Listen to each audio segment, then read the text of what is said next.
You are in Ciénaga, Magdalena, on a humid December morning in 1928. Hundreds of men and women have gathered by the rail yards and the company stores. They are banana workers. They want medical care. They want an 8-hour day. They want wages that will pay for food and medicine. They have been striking for weeks. The harvest is stalled. The ships are waiting. The export lines that feed Bogotá, New York, and Rotterdam are paralyzed. Colombia is led by President Miguel Abadía Méndez. The company is the United Fruit Company, an American corporation that runs rail lines, ports, hospitals, and entire towns in the Magdalena Banana Zone. According to contemporaneous reports and later historians, the workers' demands began in November 1928 after years of debt peonage, squalid housing, company stores, and rampant disease. The region smells of fruit and diesel. It smells of money and contempt.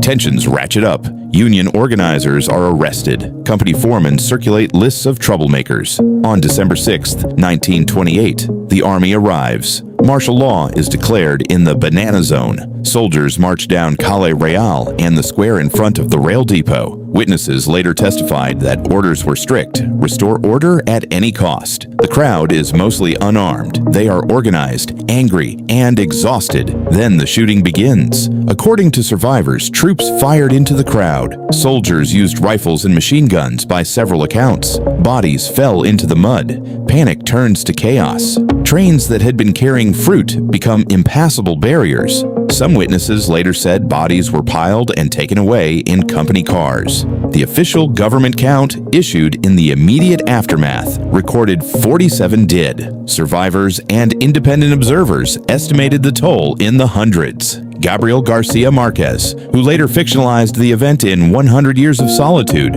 wrote that the dead were more than the official lists could hold. But what investigators found next would change everything. Declassified reports, later academic studies, and testimony gathered over decades revealed layers of collusion. Company officials had repeatedly urged Bogotá to act. Diplomatic cables show American concern for the continuity of exports. Local newspapers were intimidated. Witnesses reported that the Army prioritized protecting railroad property and company facilities over civilian lives.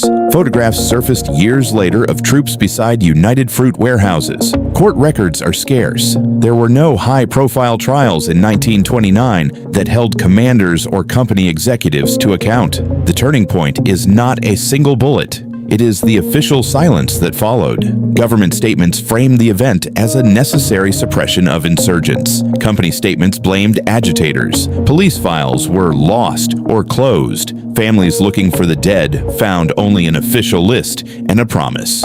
The port kept loading bananas. The trains kept running. The aftermath stretched for decades. Survivors were blacklisted. Some were rehired under suspicion. The massacre entered local memory as a wound and a warning. Nationally, the event faded into an awkward footnote, a number squinted at in history books. Internationally, it hardened the image of the United Fruit Company as an empire with private armies and political clout.